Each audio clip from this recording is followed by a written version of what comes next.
No woman scientist had enjoyed so much popularity in the world. She was the first to do research on the radioactivity phenomenon and discover radioactive elements unknown to science. She became the first woman who completed her doctorate at the Sorbonne, the first woman who was awarded the Nobel Prize, and the first scientist to receive this most prestigious award twice. Her name was Marie Skłodowska Curie.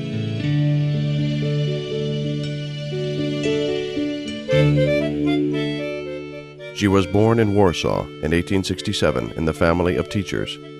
The Skłodowski tried to foster in their 5 children love for knowledge. Exact sciences were especially highly thought of in this house. At the age of 16, Marie left the high school with the highest honors.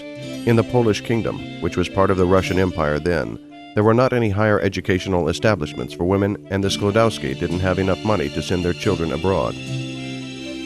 And then Marie suggested that her elder sister be the first to go study in Paris, and said that she would pay for her schooling working as a governess in the family of a landowner. It took 8 years for Marie to save some money to be able to go to Paris to study at the Sorbonne. She lived in a very small room in the garret, where it was unbearably hot in summer, and it was so cold in winter that the water in the washstand froze. Marie often lived only on bread and tea, but she was a student of the famous university and made up her mind to devote herself to science. Looking for a laboratory for her researches, 27-year-old Skłodowska got acquainted with Pierre Curie, who was already a well-known physicist. Soon they got married. Their alliance, based on the absolute mutual understanding, community of views and interests, turned out to be strong and harmonious. In 3 years, their first daughter, Irene, was born.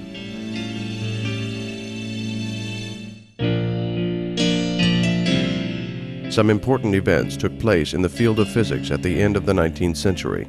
In 1895, German physicist Röntgen reported that he had discovered a new type of penetrating rays, which were called X-rays afterwards. A year later, French Becquerel found that uranium salt gives off powerful emanation of an unknown origin.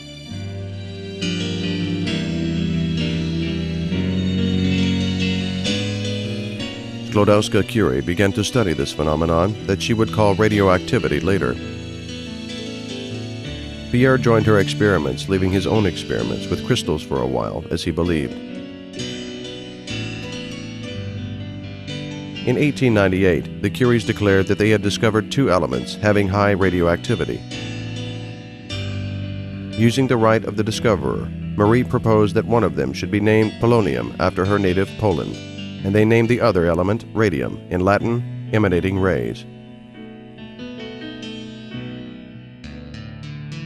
However, to discover the existence of new elements was only half the work. They had to be isolated.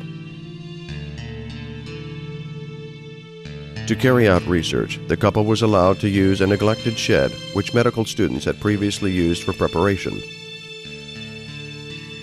The experiments on extracting radioactive elements lasted 4 years.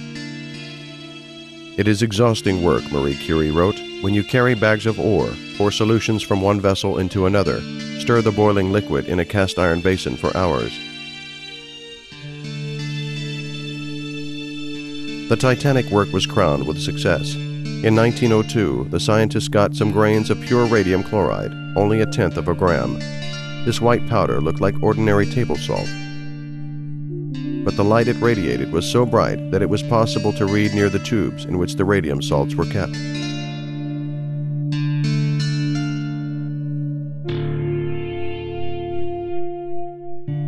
Being impressed with the enormous labor of the physicist Vladimir Mayakovsky, later compared poetry with the process of getting radium.